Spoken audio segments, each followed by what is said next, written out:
ঈসা আলাইহিস সালাতু ওয়াস সালাম আবার পৃথিবীতে আগমন করবেন।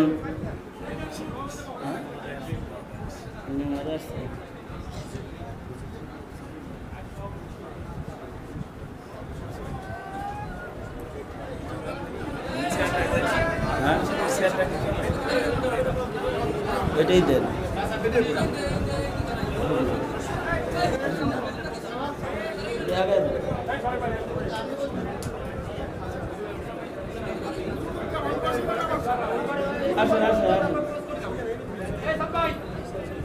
আসসালামু আলাইকুম। আমরা কি সবাই তাকবীর দিই? নারে তাকবীর! প্রধান অতিথির আগমন। নারে তাকবীর! মাননীয় এমপি মহোদয়ের আগমন।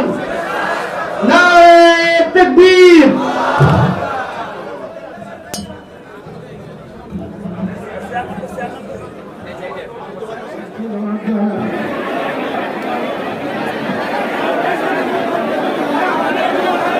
সবাই আপনারা বসেন বসেন বসেন।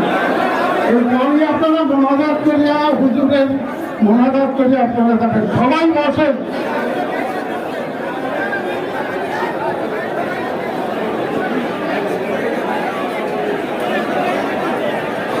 দূর দূরান্ত থেকে আগত মুসল্লিয়ান, মুরাব্বিয়ান এবং পর্দার আড়ালে মা ও বোনেরা, আসসালামু আলাইকুম। হুজুররা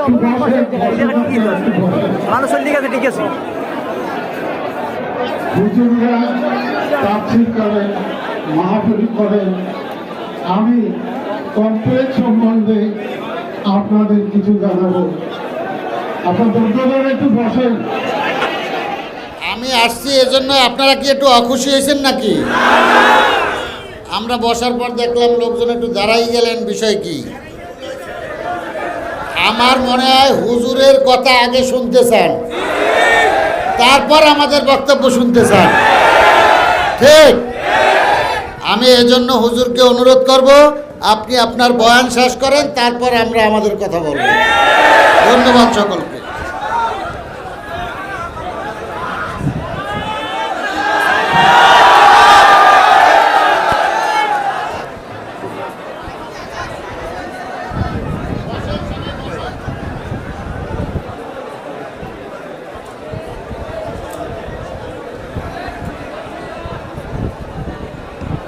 সবাই দুরূদ শরীফ পড়ি। আল্লাহুম্মা সাল্লি আলা সাইয়্যিদিনা ওয়া মাওলানা মুহাম্মদ ওয়া আলা আলিহি ওয়া আসহাবিহি ওয়া বারিক ওয়া সাল্লিম।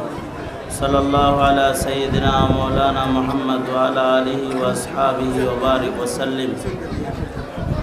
আলহামদুলিল্লাহ, আজকের মাহফিলের এই 9 দিনব্যাপী মাহফিলের শেষ দিনের প্রধান অতিথি জনাব মোহাম্মদ মহিউদ্দিন মহারাজ, মাননীয় সংসদ সদস্য পিরোজপুর 2। ভাইজানের সাথে আমার সাক্ষাৎ এই প্রথম।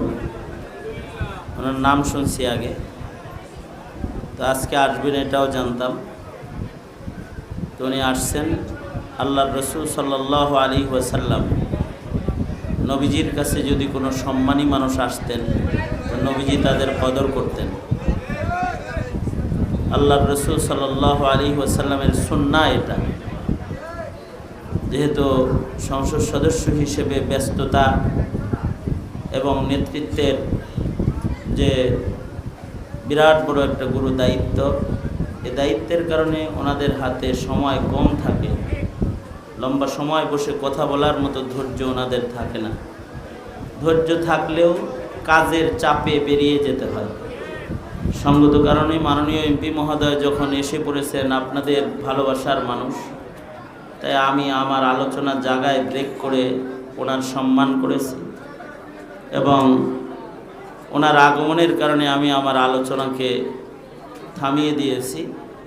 উনি যদি আবার চলে যান তাহলে যেন ওনার মুখের দুটি কথা আপনারা আপনাদের ভালোবাসার মানুষের কিছু কথা শুনতে পারেন, আপনাদেরকে সুযোগ করে দেয়া।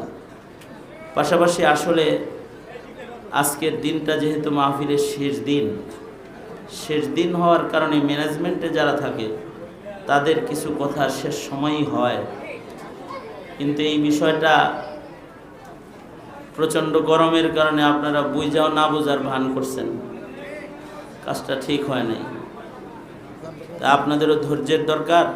মাহফিলে তো আসছেনই ধৈর্য শেখার জন্য, মাহফিলে আসছেন মানবিক গুণ শিক্ষা গ্রহণের জন্য, মাহফিলে এসেছেন মানুষকে ইজ্জত করা শিখতে, মাহফিলে এসেছেন সকল প্রকারের আদাব দিয়ে নিজের জিন্দেগিকে গড়তে। এটাই তো নিয়ত, নাকি অন্য আর কিছু নিয়ত আছে?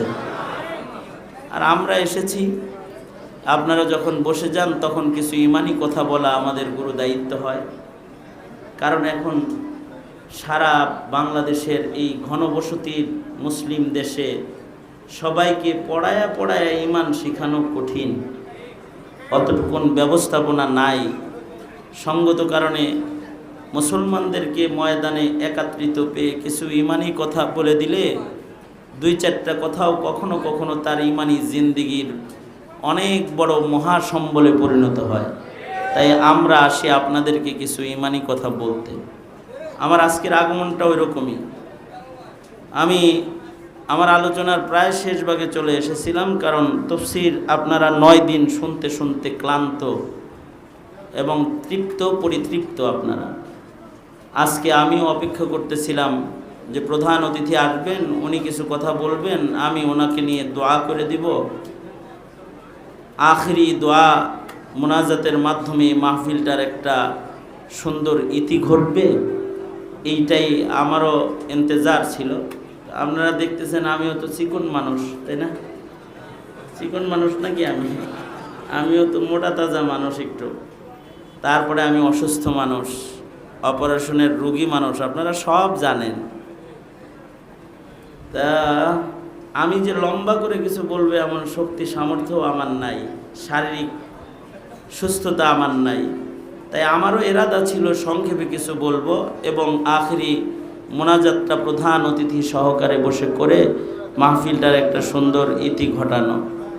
তা আমি কথা বলতেছিলাম, বলতে বলতেই প্রধান অতিথি, বিশেষ অতিথি, এলাকার জনপ্রতিনিধি, চেয়ারম্যান মহোদয়, ওসি মহোদয়, যারা জনগণের দায়িত্বে ব্যস্ত থাকেন, সবাই আসছেন। এই যে সবার উপস্থিতি, এটা কোরআনে কারিমের সাথে যে সবার এই মোহাব্বত, এই মোহাব্বতটা কোরআনের দুশ্মনদের জন্য এটাও একটা হেদায়েত।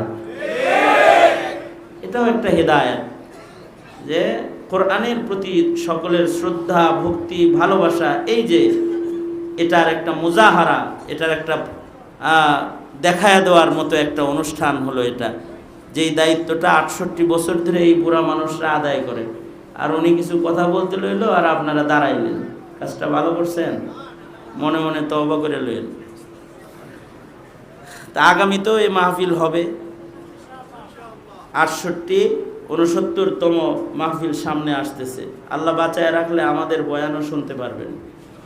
যদি আল্লাহ আনে তাহলে আবার কিছু কথা হবে, কিন্তু আমি আমার কথাকে খুব গুছায়া সংক্ষেপে আমি আমার কথার ইতি টানতেছি।